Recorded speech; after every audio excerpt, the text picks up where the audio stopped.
The red dust of Kepler 442b covered everything. Dr. Jin-Ho wiped the sweat from his forehead as he stood in the mining facility, watching the machines dig deeper into the ground. He had lived on this planet for almost 20 years now, watching the Celestial Council's ships come and go, watching humans work like machines, extracting resources that would never belong to them. The Council was the master of the galaxy and everyone else was just a servant. Jin-Ho was different from the other workers. While they spent their time complaining or trying to forget their troubles, he spent his nights studying. He studied the technology of the Council's ships. He studied their weapons. He studied their defenses. Most importantly, he studied their weakness. And he had found one. For years, Jin-Ho had collected data secretly. He had stolen information from the communication networks. He had recorded the signals of the Council's warships when they passed overhead. He had learned their patterns, their power systems, their technology.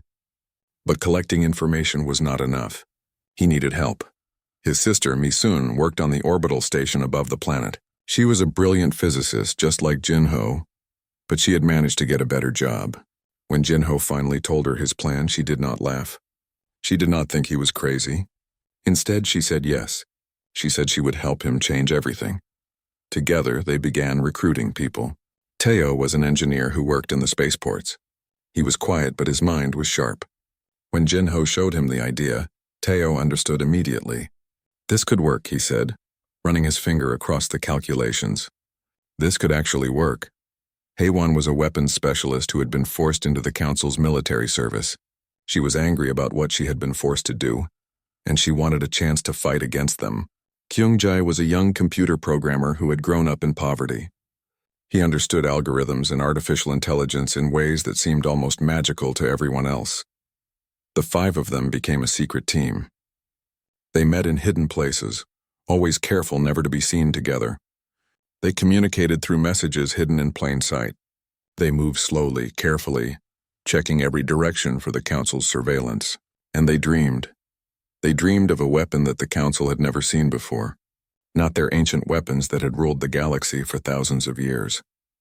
Something new, something that humans could build, something that would make the Council tremble. One night, Jin-Ho was reading old scientific papers from before the Council had come to Earth. He found something that made his heart race. It was about something called a railgun. It was a weapon that used electricity and magnets to accelerate a projectile to enormous speeds.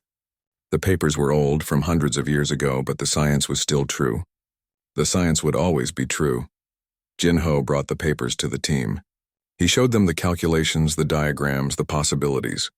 "We can build this," he told them. "We can build something even better than the Council's weapons." The others stared at the papers for a long time. Then Teo smiled. "Yes," he said. "We can." For the next 2 years, they prepared. They saved money. They gathered materials. They studied every piece of information they could find about electromagnetic force and physics. They learned how to hide their work from the Council's surveillance systems. They made mistakes, caught problems, and fixed them. They learned and learned and learned. Finally, they found a location. Deep in the asteroid belt, far away from the main shipping routes, there was an old mining facility that had been abandoned years ago. The Council did not monitor it anymore. No one went there. It was perfect. They began moving equipment there piece by piece, taking months to transport everything. They built a new team of loyal humans, people who had nothing left to lose, people who wanted to fight back against the Council. In the abandoned facility, they built their weapon. Teo designed the structure. Haewon managed the power systems. Kyung-jae wrote the code that would control everything. Mi-sun calculated the energy requirements and the targeting data. Jin-Ho put it all together, connecting each piece, testing every system. The railgun was beautiful and terrible. It was made of metals and electromagnetic coils. It was connected to a quantum reactor, a tiny version of the reactors that the Council used in their ships. The weapon could accelerate a projectile to nearly the speed of light. It could hit a target millions of kilometers away with perfect accuracy. It could destroy anything the Council had built, but building it was not enough. They had to use it. They had to show the galaxy that humans could fight back. They had to prove that the Council was not untouchable. The only problem was that the Council's surveillance satellites were getting closer. Some of them had spotted unusual energy readings near the asteroid belt. They would discover the facility soon. Maybe in days, maybe in weeks, but they would find it. One night, Jin-Ho called the team together. They sat in the control room looking at their creation. "We do this tomorrow," he said, "at dawn. We fire the weapon and then we run. We find a way to survive and we build again. We will not let them stop us," no one argued. They all knew the risks. They all knew that they might not survive what was coming. But they also knew something else. They knew that humanity was tired of being slaves. They knew that something had to change. And they knew that this was the moment when change would come.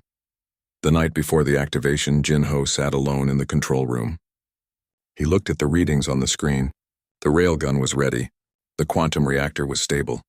The targeting system was locked onto its objective, a distant council military outpost that had enslaved thousands of human colonists. Tomorrow at dawn, everything would be different. Tomorrow, the Celestial Council would learn that they were not the only power in the galaxy anymore. Tomorrow, humanity would stand up and make itself heard. Tomorrow, the age of the Council would begin to end. Dawn broke slowly over the asteroid belt. The sun was a distant star, barely visible from the hidden facility, but its light was enough to signal the beginning of the most important day in human history. Jin-Ho had not slept. He stood in the observation room watching the horizon change from black to deep blue to gray. Somewhere out there, across millions of kilometers of empty space, the Celestial Council's military outpost was still sleeping, unaware that its final hours were approaching. HFY arrived first, moving quietly through the facility's corridors. She had always been early, always prepared, always ready for action. Her face was calm, but her hands were shaking slightly as she entered the control room where Jin-Ho waited. "Are you sure about this?" she asked, not because she doubted him, but because this was the moment of truth. "No," Jin-Ho said honestly, "but we have to do it anyway." One by one, the team arrived. Teo came with cups of hot tea, though no one knew where he had found such a luxury in this remote place. Mi-sun brought final calculations, showing that all systems were within perfect parameters. Kyung-jae carried the main control device, a small machine with lights and buttons that looked almost too simple for something so powerful. They gathered in the command center, this small group of humans who were about to change everything. Outside the facility, 6 other team members took their positions. They were stationed at different monitoring stations, watching for any sign of the Council's ships or surveillance systems. The plan was simple but dangerous. Fire the weapon, wait for confirmation of the strike, then escape before the Council could trace the attack back to them. HFY sat down at the weapons control station. Her fingers moved across the keyboard with practiced precision. Around her, screens lit up showing different views of the railgun. There was the main chamber where the projectile sat, waiting. There were the electromagnetic coils arranged in a perfect line. There was the quantum reactor, spinning at exactly the right speed, providing power at exactly the right moment. "Reactor status?" Jin-Ho asked. "Perfect," Teo responded from his station. "Stable and strong. Targeting system?" "Locked," Mi-sun said. "The outpost is in range. All calculations are complete. We cannot miss. Kyung-jae, are the escape routes prepared?" The young programmer looked up from his console. "Everything is ready. The moment the weapon fires, a false signal will go out to the Council's networks. They will think the attack came from the Krillian Empire, 3 star systems away. We should have hours before they understand what really happened." Jin-Ho took a deep breath. He looked at each member of his team. These were the people who had given everything. They had risked their lives. They had sacrificed comfort, safety, and peace, and they had done it for a dream. The dream that humanity could be more than slaves. "Then let us make history," Jin-Ho said. "HFY, begin the activation sequence." HFY's hands moved to the console. She entered codes that only she knew. Lights on the panel began to glow one by one, showing green. The facility hummed with energy. The quantum reactor's spin increased. The electromagnetic coils began to charge. "Sequence beginning," she announced.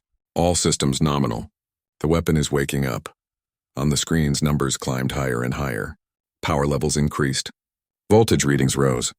The facility shook slightly as the reactor pumped more and more energy into the system. It was working. Everything was working perfectly. "Quantum reactor at 80%, Teo said. 85%.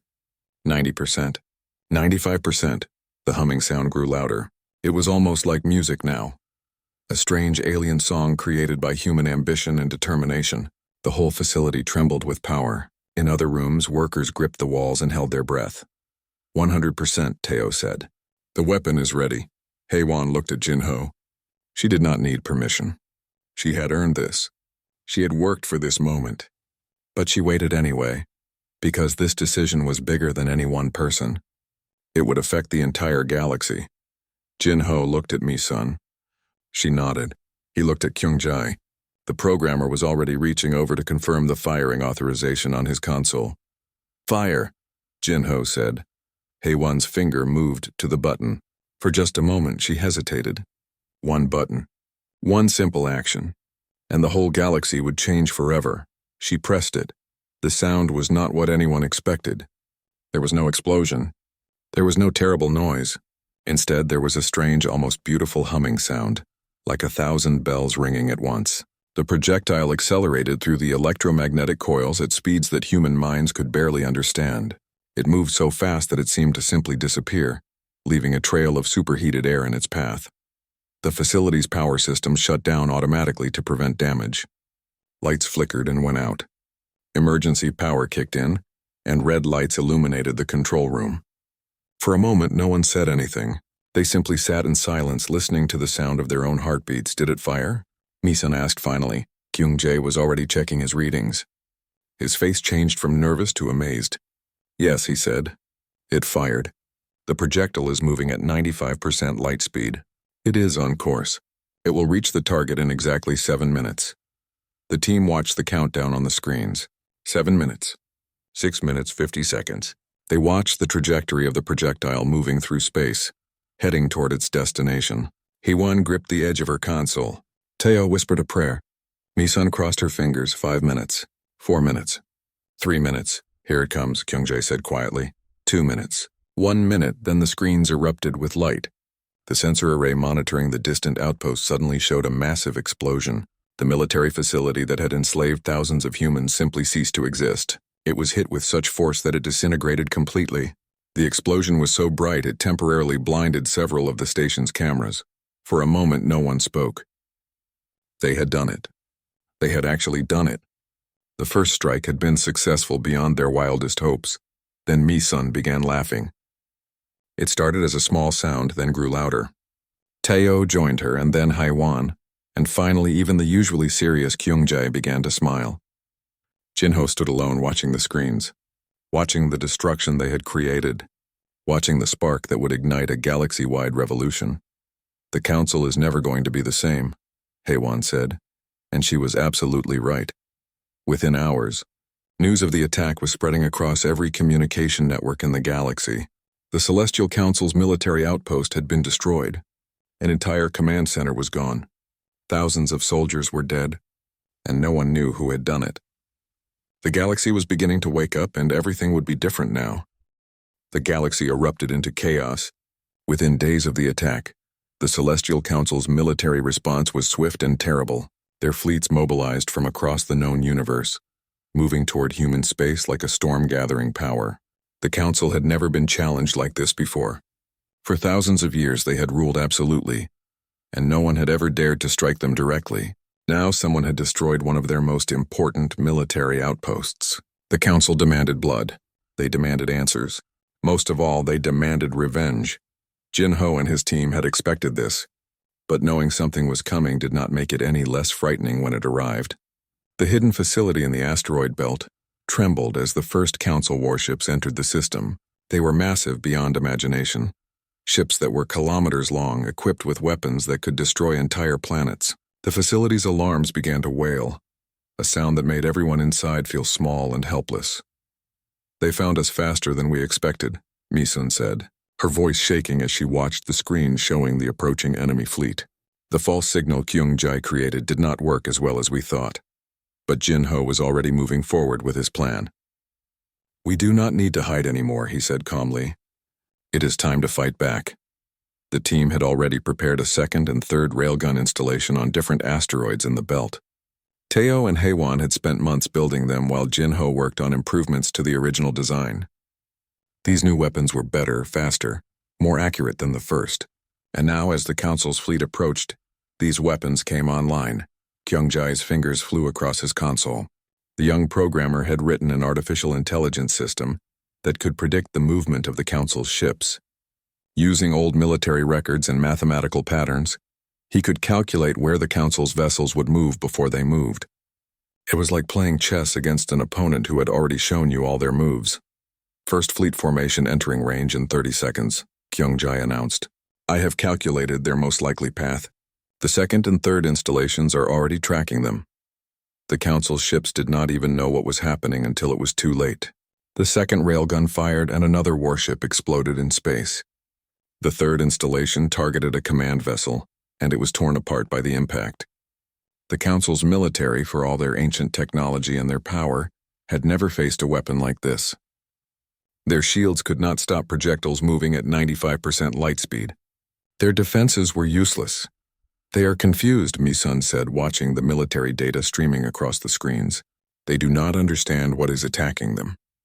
Some of their ships are trying to retreat, but others were not retreating. Some of the Council's warships began moving in coordinated patterns, trying to overwhelm the human positions through sheer force and numbers.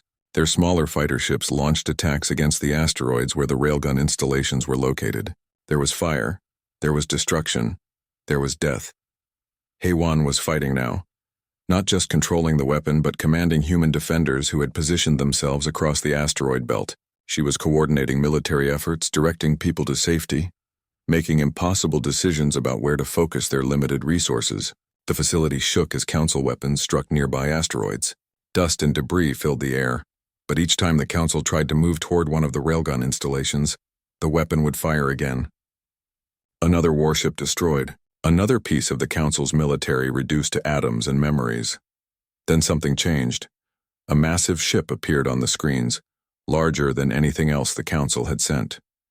It was old, ancient beyond measure, decorated with symbols that showed it belonged to someone important. Kyung-jae's analysis systems immediately identified it. That is Admiral Vexthral's flagship, he said. This is a personal attack by one of the Council's oldest military leaders. Jin-ho felt something shift in his chest. They had accomplished something that no one thought was possible. They had made the Council afraid. They had made them desperate enough that they were sending their most powerful leaders. This was dangerous, but it was also their greatest opportunity. Kyung-jae used the predictive system, Jin-ho commanded. Tell me exactly where that ship will go. The young programmer worked faster than he had ever worked in his life. His fingers moved across the keyboard, running calculations, analyzing patterns, predicting movements. Around him, the facility shook with impacts from Council weapons. But he did not stop. He could not stop. I have it, Kyung-jae said finally. The Admiral will move to coordinates that I am sending to all three installations. It is the only path that makes sense according to the patterns. All three weapons can hit this position simultaneously. Haewon loaded the targeting information into all three installations. The railguns locked onto their target. The quantum reactors powered up. The electromagnetic coils charged. Admiral Vexthral's flagship moved into position, exactly where the predictive system had calculated it would be. The Admiral did not know that Kyung-jae's artificial intelligence was able to read his mind through mathematics and strategy, could see the future through patterns and probability. 3 railguns fired at once. 3 projectiles moving at faster than light speeds converged on a single target. The Admiral's flagship did not explode. It simply ceased to exist.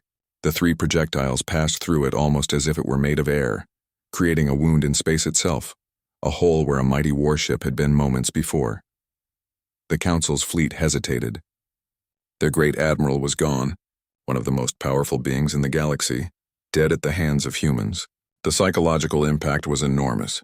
Council ships began turning around, fleeing back toward the center of the galaxy as fast as their engines could carry them. They are retreating, Mi-sun said, and her voice was filled with wonder. They are actually leaving, but their victory came at a cost. The facility had been damaged. Several of the human defenders had been killed. One of the railgun installations had been destroyed by the Council's counterattacks. But they had won. They had defeated a force that was supposed to be unstoppable. That night, in the quiet of the damaged control room, Jin-ho received a message. It came from other planets, other systems, other places where humans lived under the Council's rule. They wanted to join the fight. They wanted to build more railguns. They wanted to be free. And more than that, they were receiving messages from other alien species. The Krillians, the Zix-aliens, the Free Collective, and a dozen other groups wanted to know more about this human weapon and this human rebellion. The age of the Celestial Council was beginning to end, and it had all started because one engineer had refused to accept the way things were. The space station had been renamed simply Humanity's Hope. It floated in neutral space, far from any world that belonged to any single power, chosen as the place where the future of the galaxy would be decided. Representatives from 12 different alien species had arrived for the first great conference since the destruction of the Council's military authority. They came with hope, with fear, and with questions. Jinho stood in the observation window, looking out at the ships surrounding the station. There were vessels from the Krillian Empire, sleek and golden. There were heavy transport ships from the Free Collective, practical and strong. There were delicate, beautiful ships from the Celestial Traders, and mysterious dark ships from the merchants of the Outer Rim. Each one represented a species that had lived under the Celestial Council's power for centuries.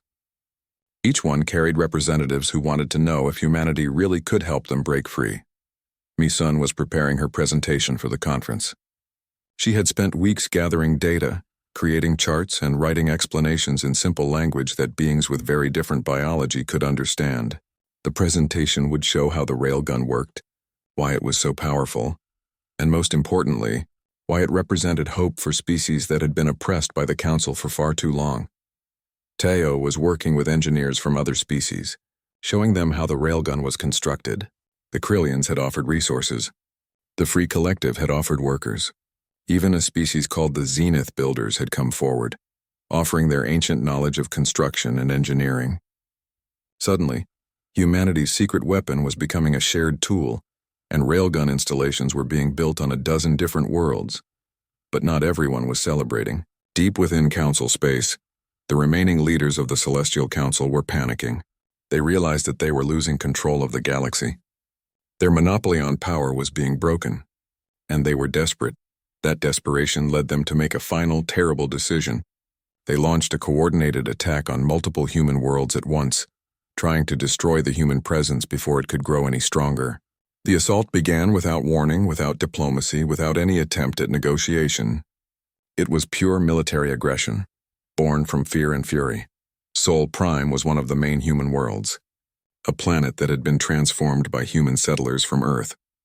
It was beautiful, with cities built in harmony with the natural landscape, with gardens and water and sky, and suddenly that peaceful world was under attack. Council warships descended from the sky, weapons blazing. The planetary defense system, built partially on railgun technology that Teo had developed, began firing back. But the Council had sent more ships than anyone expected. They had committed enormous military resources to this final offensive, gambling everything on the hope that they could destroy humanity before humanity could destroy them. Jinho was there when it happened. He had been touring the planet, meeting with the people who had built the new settlement when the first explosions came. He immediately rushed to the Central Command Center, where military leaders were coordinating the defense. Kyungjai was there working on the targeting systems, his face pale but determined. "How many ships?" Jinho asked. 43 major warships and over 200 smaller fighter craft, a general named Park told him. "They are using everything they have. This is not a raid. This is a final assault." Jinho looked at the tactical display showing the positions of Council ships in the sky above Sol Prime. The numbers were terrible, the odds were impossible, but they had something the Council did not have. They had nothing left to lose. "Activate the railgun installations," Jinho commanded. "All of them." Sol Prime had 3 major railgun installations, each one capable of hitting targets in orbit. They had been installed secretly, hidden beneath the ground, invisible to Council surveillance. Now they rose to the surface like awakening giants. The first installation fired and a Council destroyer was obliterated. The second installation targeted a command cruiser and it exploded in a shower of debris. The third installation hit another warship, and the sky lit up with fire. But the Council ships were fighting back with desperation and fury. They fired orbital strikes against the planet's surface. Buildings were destroyed. People died. HFY was commanding the planetary defense forces, moving military units to protect the civilian population, making split-second decisions about where to position soldiers and equipment. For 6 hours, the battle raged. For 6 hours, the sky above Sol Prime was filled with fire and death and the sounds of war. Council ships fell from the sky one by one, destroyed by the railgun installations. But each time a council ship fell, it often destroyed something on the ground as well. Then slowly, the tide began to turn. More and more council warships were destroyed. The survivors began to lose hope. One by one, they started to retreat, trying to escape the planet's gravity and the reach of the railgun installations. The last council ship to leave Sol Prime was damaged, trailing smoke and fire, fleeing as fast as its engines could carry it. The battle was over. The death toll was high. More than 10,000 human soldiers and civilians had died. Many cities were damaged. But the planet was free. The Council's assault had been completely defeated. And more importantly, it had shown something that made every oppressed species in the galaxy believe that victory was possible. That night, Jinho stood once again in the observation window at humanity's Hope Station. The conference was continuing, but now the atmosphere had changed completely. The representatives from other species were no longer asking questions. They were making declarations. They were joining the Alliance. They were committing their resources and their armies to the fight against the Celestial Council. Mi-sun stood beside him, looking out at the stars. "We did it," she said quietly. "We actually did it." "Not yet," Jinho replied. "But we will." And he was right. The end of the Celestial Council was no longer a hope or a dream. It was inevitable. The age of oppression was dying, and the age of freedom was being born. 5 years had passed since that morning when HFY's finger pressed the button and the first railgun fired. The galaxy had changed more in those 5 years than it had in the 5,000 years before. The Celestial Council no longer existed. Its leaders had surrendered to the Galactic Tribunal, unable to fight against the combined military might of a united galaxy. Its ships had been dismantled or absorbed into the military forces of the newly formed Galactic Federation. Its rule had ended not with a final battle, but with a simple acknowledgement that its time had passed. Dr. Jinho was now offered the position of Supreme Leader of the Galactic Federation. Leaders from dozens of species gathered to present him with this honor.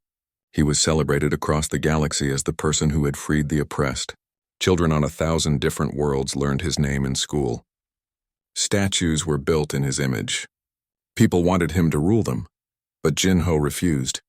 Instead, he established something different. He created the Institute of Human Advancement, an organization dedicated to helping all species develop their own technology and power.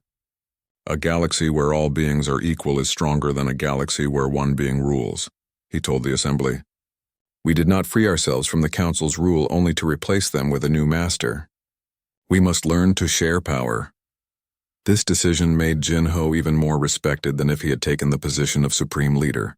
It showed that he had fought not for power, but for freedom.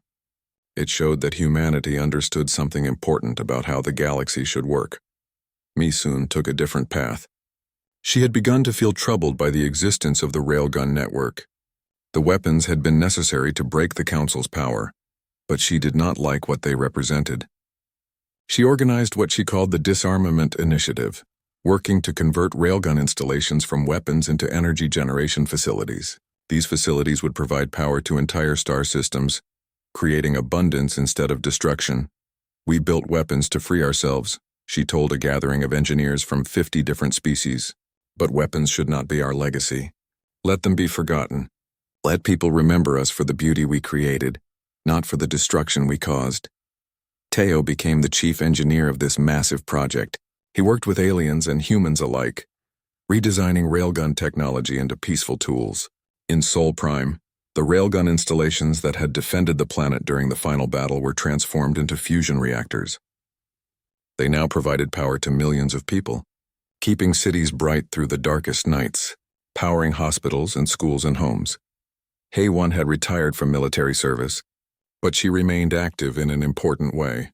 She trained a new generation of soldiers for the Galactic Federation, soldiers who were taught not to conquer or to dominate, but to defend and to protect. She became a teacher, sharing the lessons of the final war with students from across the galaxy.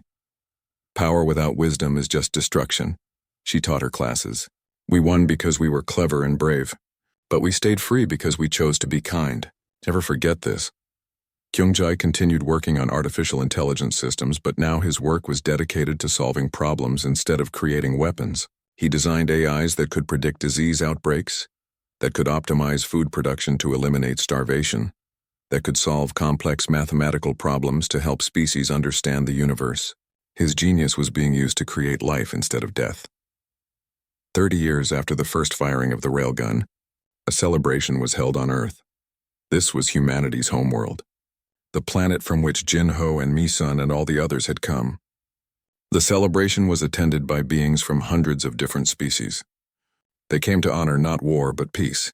They came to celebrate not victory over enemies but the creation of something new. An old human walked through the streets of Seoul, the same city where Jin-Ho had been born. Her name was Ji-won, and she had lived through the entire period of oppression and then liberation. She watched as aliens and humans walked together through parks where gardens had been restored. She saw children of different species playing with each other, learning together, growing together in a way that would never have been possible under the Celestial Council. Is it true? A young student asked her. Is it really true that one person can change the entire galaxy? Ji-won smiled. No, she said. One person cannot change the galaxy, but one person with a dream, and then a few people who believe in that dream, and then many people who are willing to fight for that dream. Yes, those people can change everything. That night, a monument was unveiled in the Institute of Human Advancement. It was not a statue of Jin-Ho or Mi-sun or any single person. It was a monument to all the people who had fought to be free. The names of every human who had died in the struggle were carved into it. The names of every member of other species who had joined the fight were there too. The monument was beautiful and sad at the same time, because it represented both the cost of freedom and the value of what had been won. Jin-Ho stood before the monument with his sister Mi-sun. They were old now, their faces lined with age and experience. They had lived to see their dream come true. They had lived to see a galaxy where no one was enslaved, where all beings had the right to exist and to create and to dream. Do you remember when we started? Mi-sun asked. I remember thinking we were crazy, Jin-Ho replied. I remember thinking that we could never succeed. But we did, Mi-sun said. Not just us, Jin-Ho corrected. Everyone did. The Krillians, the Free Collective, every oppressed species that rose up. They did this. We just gave them hope. As the sun set on Earth, the two siblings stood together, watching the light change from gold to red to purple to black. Stars began to appear in the sky, and with them came the lights of the orbital stations, the space elevators, the ships moving between worlds. Humanity had entered the galactic stage not as slaves or as conquerors, but as partners in a great adventure. The age of the Celestial Council had ended. The age of oppression had passed away, and something new had been born. Not perfect, not without problems, but something built on freedom and equality and the belief that all beings, no matter where they came from or what they looked like, had the right to live with dignity. It had all started because one engineer refused to accept the way things were. It had all started because a sister believed in her brother's dream. It had all started because a small group of people decided that change was possible. And sometimes that is all it takes to change everything.